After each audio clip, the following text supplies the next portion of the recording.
ano man yan. Ito mga day, sa almusal ko ito mga day, almusal. Tapos ito, ulam nila, matanghalian, baon nila mga day. Ayan, good morning. Ayan. Mga day, luto na mga day. Tingnan.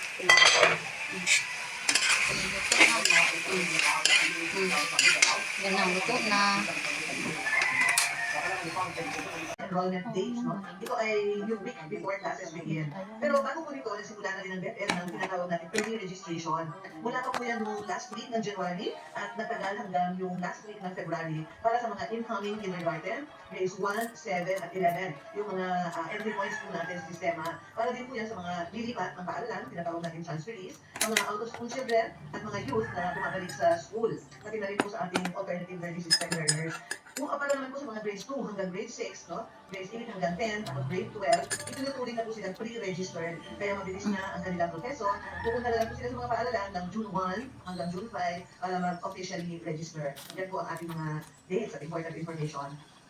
Yung sa paano yung start po yung klase, no? Yung mga hindi pa po nakapag-enroll, pwede pa umabot? Yes po, kasi gusto talaga natin na makapasok sa paaralan ng ating mga mag-aaral, no? Tawag po natin ng late enrollment. Late enrollees are accepted as long as they still meet the, the required 80% in terms of the number of school days, no? In a school year. Ito po yung lagi tanong eh, yung sa ano kailangan sa enrollment at may kailangan mong bayaran? Unang-una po, libre, no? Ang ating enrollment. Ang ating pag-aaral, no? Sa ating mga pampublikong paaralan.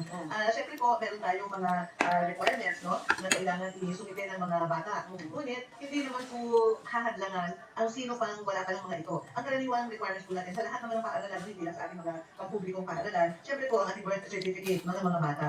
Yung kanilang report card, yung nakaraang Ilan pang personalidad at pinamahay ng Lariwan gamit ang Wadi Salvo sa kanilang mga aligasyon. Ang ilan sa mga pinangalangan, kumalat at tinawag na kasinungalingan ang mga parata. Bayo ng balita si Ian Cruz.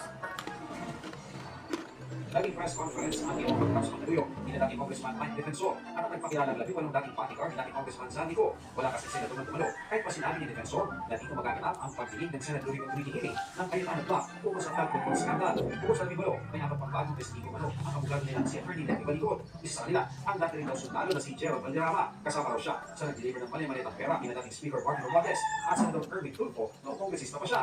Binanggit din niyang nahatiran nila ng pera si Comelec Chairman George Erwin Garcia. Ang una mong gamit namin ay yung kanya niya.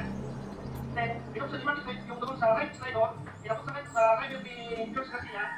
Then, pagkatapos po ng mga ilang metro, magkasalubong po sila ni George Garcia, then lumapit po si Chairman George Garcia, then binuksan po yung magistrate yung sliding door, then pinapot po yung receiving copy.